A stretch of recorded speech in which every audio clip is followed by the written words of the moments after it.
Assalomu alaykum aziz vatandoshlar.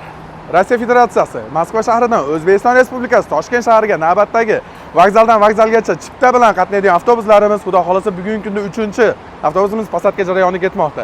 Aziz vatandoshlar, yo'llardagi holatlar nima bo'lyapti degan savollaringizga kelsak. Yo'lda dokument yo'q vatandoshlarimizga расходda bo'lyapti, shtobi bez deport, bez zapret ketishligi uchun. U masalaga kelsak, mana voditelyarimizga to'lov qiladi, voditellarimiz yordam berib, o'zlari gaplashib, GAI xodimlari, militsiya xodimlari bilan chiroyli qilib olib ketadi. Shtobi bez deport, bez zapret yetib borishinglarni ta'minlaymiz. Xudo xolasa bir yo'llarda расходlar bo'ladi albatta. Zato chiroyli qilib 2,5 kunda Toshkent shahriga olib kirib qo'yamiz. Tanlovda adashib qolmanglar akalar, mana nima deysiz aka yana? Ha, aziz vatandoshlar, hamda juda ko'p savollar bo'lyapti kommentariyallarimizda. 90 kun o'tirib keyin qaytishimiz kerakmi degan savollarga yo'q aziz vatandoshlar, u qonun hali beri ishga tushmadi.